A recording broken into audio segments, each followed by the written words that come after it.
So I'm cranky. Good luck. I'm sorry. But that's your thing, right? But That's what. hopefully effectively cranky. The city of New York, Boricua from the Bronx.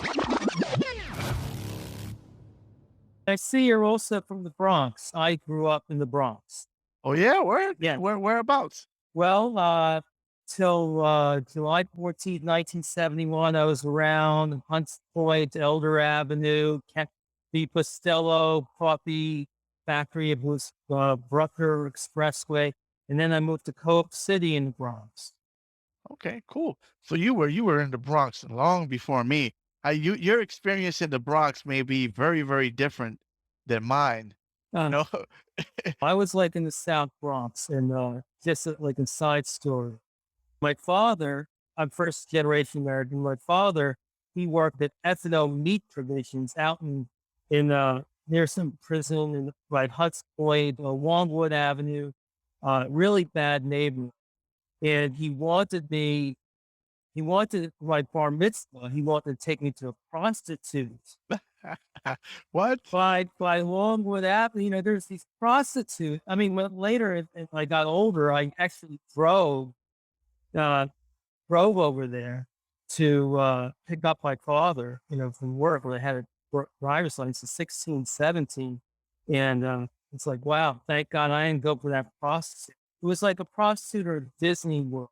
But That's then, you drive around like Wallwood Avenue right around there, and these women, it's like it's really bad neighborhood. And there's these in the wintertime, there's these trash cans with fire coming out, and they're dressed up in their prostitute outfits. this is Just the on the street corner. 70s. That was the 70s. Yeah. Yeah, actually, yeah. You know what? That was the 70s when was it 70s or 80s that we'd say the Bronx is burning? I think it was the 70s. 70s, right? 70s. Yeah. Wow, that's a trip. That's a trip. Yeah, no, I came. I mean, I was a teenager in the 90s, so Mm. it was a slightly different. I mean, I think the 70s were a completely different experience. We have our own, version of insanity, but it was, I think, a little different Yeah. than what you guys would have seen in the 70s. Because, yeah, I mean, we still had like you go to Times Square, you would, back then the insult was, your mom works in 42nd Street. Uh, So Times Square was still, and we don't mean at the Disney store back then. You know what I mean? Like when people would say that insult, they certainly weren't saying your mom works at Disney selling yeah. candy. It was a completely different insult.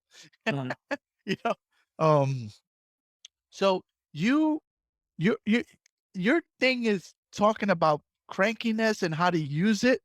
Like, yes. Embracing your crankiness. how did that come about? Well, okay, so how that came about. So I have, first of all, I have this book, The Last Surviving Dinosaur, TyrantoCrankaTsuris. This came out before. When I saw the name, I thought that sounds like a dinosaur name. And as I continued reading your biographical info, I was like, So it is a dinosaur. yeah, it's dinosaur. So I was with my wife. I'm a lawyer. I teach negotiation. I work for a company in negotiation, and had no plan on doing a kids. But we were in Rome, and we were renting out some Airbnb type place. So my wife was coloring her hair, and the electricity went out. It's August, and she's getting this black eyed her eye, and she was getting very cranky, unconsolably cranky. And I finally came out of my mouth. He was like a TyrantoCrankaTsuris. Saurus is the Yiddish word for problems. Like, you think you have Saurus, my do it Saurus, have you doing cartwheels? Nobody can outdo my Saurus. And I said, you're a TyrantoCrankaTsuris. That's probably how all the other dinosaurs died. There's one little dinosaur cranking out its source, and all the other big dinosaurs couldn't take it, and they dropped dead. So, so that got a laugh out of her. And a couple things happened. First of all, whenever we got cranky, we said we had a Crankasaurus coming. So it was this thing, and and then one of the reviewers in my kids' book said I wasn't talking enough about overcoming crankiness. So they said, well, the whole point is to embrace crankiness because I mean, the story in The Last Surviving Dinosaur, all humans involved from the Tyrannosaurus. And that's why we're all cranky. come out, we come into this world, we're crying, we're cranky bigs. So since we're all cranky, uh, might as well embrace. And then I created this CrankaTsuris, and what happens is like you have things in your head that go straight to your mouth. The CrankaTsuris is like a safe place. Like I have this little box inside here. It's like, well, let me think of that. So it slows down the process, but still, I'm crank. I'm not getting rid of it. I just know where I'm just keeping it in place, and then I decide how I want to use it. That's interesting. You made it into a children's book. Yes, it's a proper kids book. A lot of kids love it. How do you go about like I don't know, like for instance, my scenario, right? I have this company and it looks like they're putting me in a bad spot. How do you channel something like that? Like one of my favorite chapters in the book. Um, it sounds like your experience, and I have this kind of experience a lot. So, what the chapter in the book is called "Drive Me Crazy, CrankaTsuris," and you have two sentences in your head that's just kind of connected at the same time. In the first sentence, it drives me crazy when these people don't do whatever. And then the next sentence, I cannot understand how they can't provide whatever, And so when you have those two sentences, it's very combustible. In other words, it's like, uh, so, uh, and I read a story about three different people, myself and then two other people, and two different stories having we were all driven crazy at the same time for different reasons. And that was somehow cathartic for me. It's like, I notice I get driven crazy a lot. I get driven crazy all the time. Uh, so it kind of slow. Hey, it's annoying. This happens. I don't have to get crazy all the time. So, so that was, um, so that was like one way I deal with it. I have a chapter, can of worms, credit source. And I have a story in there and a funny story. Uh, so in that case, I talk about, uh, I'm going to open up a tuna company. I'm going to call it Wormy Tula. And because, they have a bumblebee tuna and some worm that catches the tuna. And, uh, and then the thing about it, I even have the slogan, if they could put a worm in a bottle of tequila, a worm in a bottle of a can of tuna won't kill you. And, but anyway, what I talk about is sometimes in your head, what's the big thing about a can of worms? You open up the can, one worm falls out, put it back in, no big deal. Can of bees, you open up a can of bees and they start stinging everybody, flying around. So I talk about sometimes in your head, you feel like there's a bunch of bees and you just want to bite everything. So it's like a slow down, yeah, it's worms. And then I end up chapter saying, opening up a can of worms isn't that bad after all. So there's this. I tell stories and the funny stories. I make it hysterically funny, and I'm very happy with the reviews on Amazon. Everybody finds it a hysterical book, but still teaching something about how to be cranky and accepting your crankiness, not trying to get rid of it. It's like, okay, it's there, it's there. So Perspective, it sounds like that was the point you were making in the scenario with the can of worms, right? It's not as bad as a can of bees. yeah, no, You know, no, you don't pers- want a can of beans. I think perspective is very important. It is something that I use every day. Perspective to kind of rein me in when I feel like I'm like kind of losing my head. You know, it's a tool that has helped me a lot in life in general. I think it's in line with the way you're describing it. It's I actually hear open up a can of worms. I never really thought what that actually meant. As you're Yeah, describing it now, I'm kind of like, actually, what does it mean? Like, like one of them will fall out or something. I'd never really given thought to what that saying meant. I just kind of accepted it. Yeah. Oh, I just thought about that right now as you mentioned it. But then when you mentioned the bees and stuff, then it made me think about the perspective. Yeah, I do. I use a lot of different sayings and they'll think about, and then I end up having fun. You haven't introduced yourself yet, and that's on me. We just went into the conversation. Introduce yourself. Well, I'm Steve Joseph. I am. I just released this book, A Grown Up Guide to Effective Crankiness, the CrankaTsuris Method.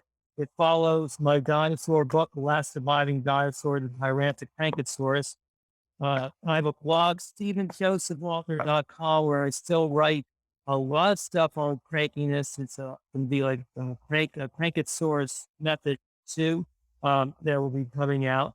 I even have a second kids book coming out, Snoodles, Doodles, Poodles, and lots of noodles. So that's my author side. I am also an attorney. I've been managing litigation for insurance company for over 30 years. I teach negotiation. I'm also a marathon runner, Mm, having so run that close to 50 marathons.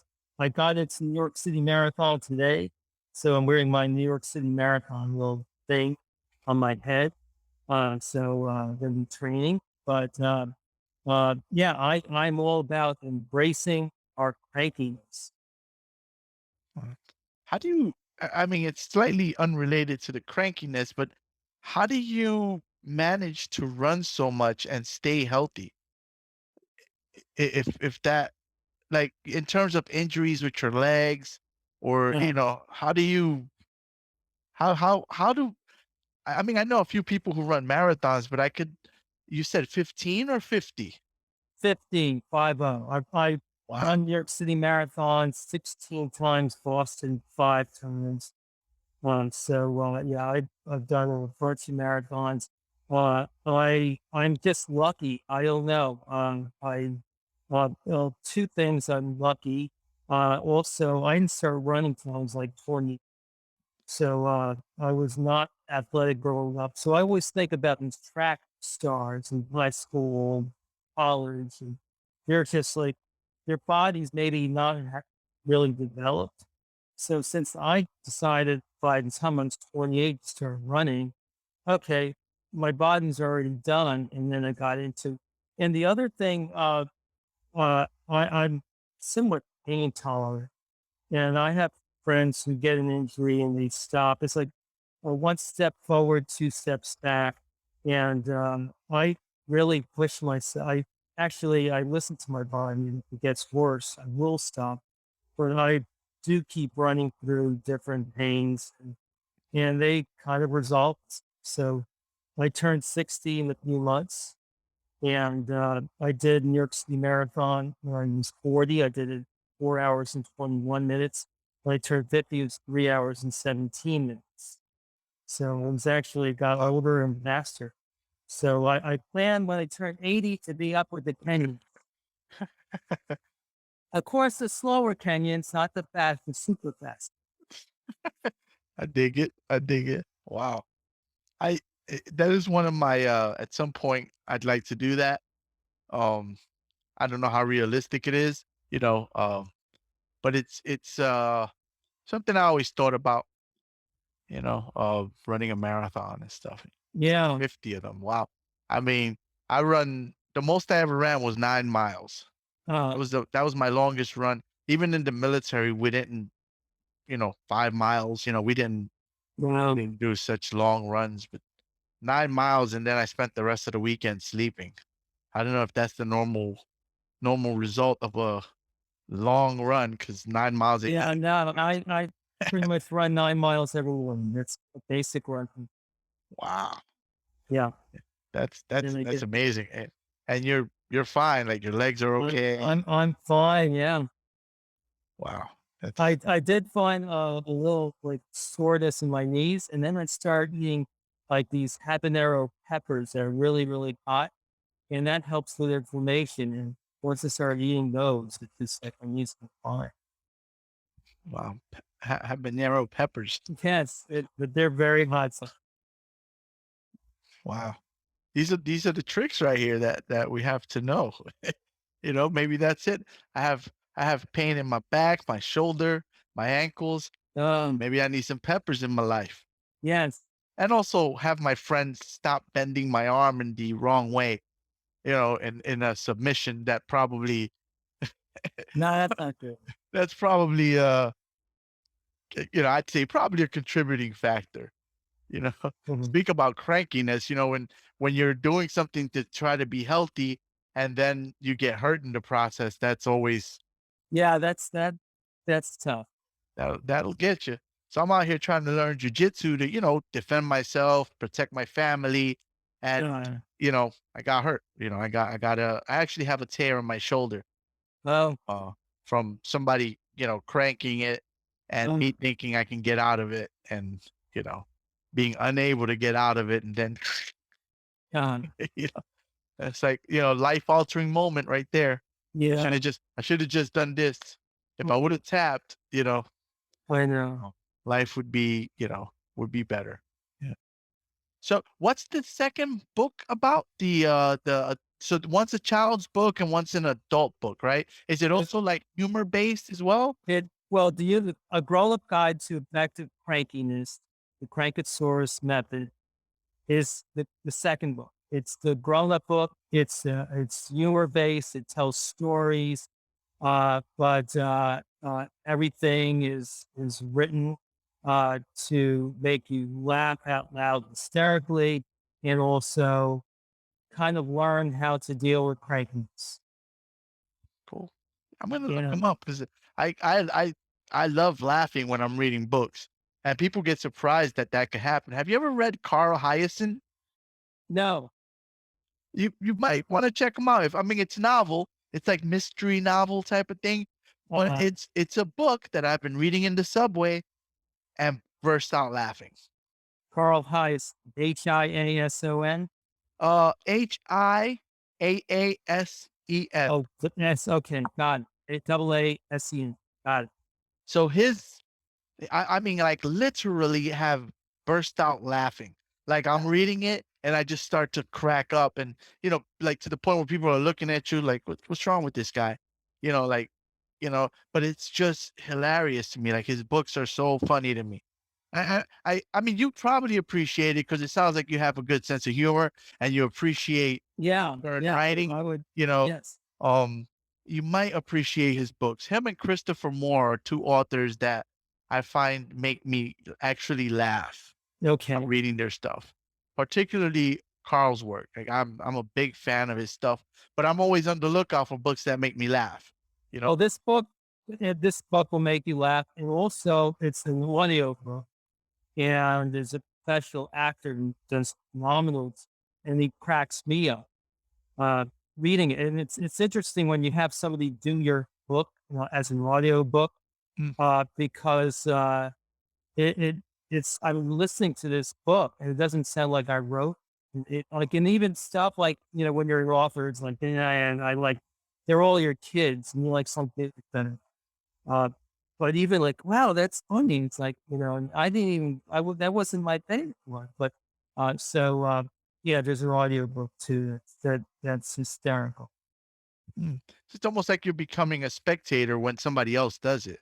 That's Yeah, right, you're yes, you're you're listening to your own material, but it's like you're hearing it for the first time, as yes, opposed to reading it where you're reading it in your head in your own voice, or you have completely different person kind of putting their own twist to it mhm, yeah. and the way they deliver it and stuff. That's cool. Yeah, that's pretty neat. That's pretty cool stuff. I've considered writing a book for a long time. I pretty much do a blog. Uh That's my primary thing. And Well, that's how I start. I started the blog, and I would just write different things on crankiness. I had my crankiness blog, and then that's like I had like enough. It's like, "Oh, I can put this together into a book," and that got me putting together a book. But then I was done with the book, and I kept writing, and actually most like even more fun stuff has happened post first book, which will be in the second book, but it's in the blog. mm, So I have, Getting on My Nerves, CrankaTsuris. tough going CrankaTsuris, first rodeo CrankaTsuris. Then last one was CrankaTsuris Menopause. Wow. So, Get away so from I, that one, man. Be careful over there. Yeah. no, it's really hysterically funny, but Don't get yourself beat up.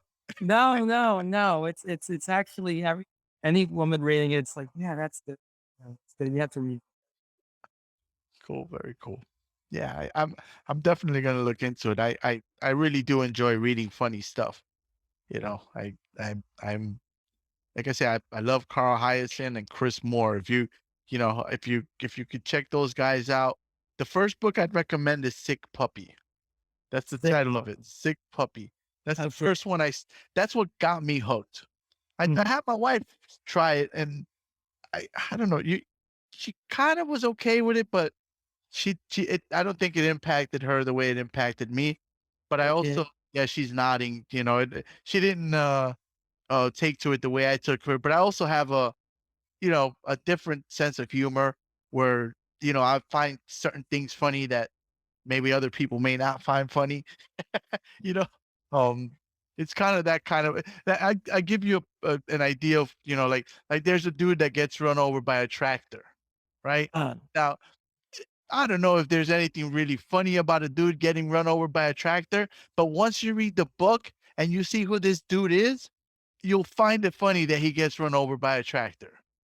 You know what I mean? Once yes. you once you have the entire picture and what this individual has done, like he gets a kick out of listening to 911 calls of people before they die. Those are things that generally in life are not funny, but given the right storytelling and the right, you could kind of, find the humor in it. Oh, So, just to give you another funny story on my blog, mm, I have Getting on My Nerves CrankaTsuris. And I uh, I talked about the meanest gang in the Bronx back in the 70s. They were called the Bronx Bombers. And the big boss was this guy, Big Boss Billy. And he would get on people's nerves, rub people the wrong way, and get under people's skin. And his big enforcer was this guy called Fatty Patty Melt. And of course, at some point, Fatty Patty Melt lost all his nerves. His nerves were shot. So Big Boss Billy kind of uh, did him in, So little Johnny goes, "What happened to Fatty Patty Melt?" And so Big Boss Billy said, "Oh, of course." He said, "The nerves were shot. I can't have a force like that. First, it's going to get on my nose, and if I do nothing, it'll get under my skin, and that rub me the wrong way, and then it'll get under my skin. And you don't want fatty patty melt under your skin. So what happened? Well, let's just say may melt fatty patty melt in pieces. So yeah. this is true story or something you No. Actually, I made it up, but okay. it's taken from Billy Martin, Bronx Bombers, Yankees. Billy Martin, who was always getting on people's nerves, and like he would like I don't know, follow Yankees back in the 70s, but Billy Martin was like he would get thrown out of ball games every other day by the umpires because he would rub people the wrong way, get under people's skin, on Steinbrenner's skin also. That's why Steinbrenner inspired him. So he was a perfect person to use for my story, even though I made it more monster like, not Oh, Yank. right. Yes. So when you said Bronx Bombers, so I clearly don't follow baseball, right? Wow. Or you said Bronx Bombers, I I actually thought to myself, "Oh snap, there was a gang called the Bronx Bombers." I completely didn't relate it with the Yeah, it's the um, Yankees. Yes. Yeah. I had a moment there, and then when you said the individuals again, I wouldn't know that. You could throw that name to me, I would never. The only name I might know from the Yankees is Don Mattingly. Okay. And whatever that era was, that's probably the only name I'd know. Maybe um Daryl Strawberry's another name I'd know. Yeah. So that era, Gary Carter. So those are the names that I would know of baseball, and it's only because I have a few of their cards. Okay. So, but that particular era, whatever that might be, would be the only names that I'd know. All right. Fair enough. Okay. You know, but I used to jog on the track where Yankee Stadium sits now. So, they Yeah. switched it. I don't know if you've seen it, I know. It's but they nice. It's a switched. nice track. Yeah.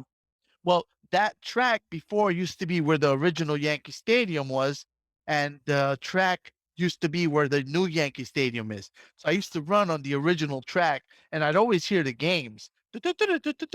George, Yes. I never got into it for some reason. Well, but baseball frankly bored me, to be honest. I went to one game and I left by the third inning. And I went there Yeah. because this girl I liked wanted, they were going, and then I was like, well, I could hang out with her or whatever, because I thought it would be a cool way to hang out with her. But then I was there and I was like, this, I can't do this. You know, I can't pretend to like this to hang out. Uh, Sorry. And I left. I left. I couldn't, I just couldn't bear it, you know. So I don't know anything. Pretty much organized team sports. I don't know done. about. I used to follow boxing. I don't know what's going on anymore. And the same Yeah. MMA. I don't know what's going on, man. Uh, You're big into sports, like aside from baseball, or just just down with Baseball, basketball, hockey, not as much. Football. But baseball's probably a falling closest in basketball. And scrolling on looking at watching games and stuff. yeah, basketball. I could tell you Barkley, Jordan, Pippen, that era. Uh, I watched it then. During that period. So when like the Chicago Bulls won it like 3 or 4 times, whatever it was, well, three-peat, the four-peat, that period, that's when I kind of watched it. The Dream Team for the first time, uh, in the Olympics, and that's all I got. That's the extent of my organized team sports knowledge. okay. That's I fine. could I could never do any trivia and that stuff. I'd totally you know, totally lose. That's okay. It's probably good. Probably good. And you have a lot more free time. These guys, it's so in sports. It's so that they do. So you have time to do a blog. You have time to take your blog and put it into a book. And then you call me up, Steve. I got my book. Go buy it. Yeah. New York and Growing Up Bronx. That might be one of the ideas. I have a section called Growing Up Bronx where I talk about it, the experiences. My podcast episode before this one was about being used as a human shield in a shootout in when I Wow. was a teenager. Now, This what guy, part of the Bronx do you grow up? 167. So like in between 167 and 170, there's a block called Clark Place. That's where I grew up primarily. Is that near Grand Concourse? Like, Yeah, yeah. So we're right. My building was right in between Grand Concourse and Walton Avenue. okay. And, it's the easiest reference point is 169, which is a couple of blocks away from Yankee Stadium. So Yeah. that vicinity. And then I was sitting on a car, and this guy came and got behind me and started shooting into a car. Uh, Like, like basically kind of like behind me like this. Pop, pop, uh, pop. Then the guy in the car pointed his weapon, and he wow. saw me, and then he drove off. So he didn't shoot, thankfully. That's scary. Maybe I wouldn't be here to, talk about it Yeah. had he shot back, and then the guy ran away. Yeah. It's crazy, you know. And that was a typical day. I didn't even register it until after the fact. Like it didn't even what was happening didn't even click in my head. Wow. Yeah, that was That's bizarre. scary. You ever jump on mattresses when you were coming up? You, you ever jumped on the street mattresses, or were you No, down around to? no, we have we had stickball in the streets, and then we and back in the day, I don't know if they did like I would go to.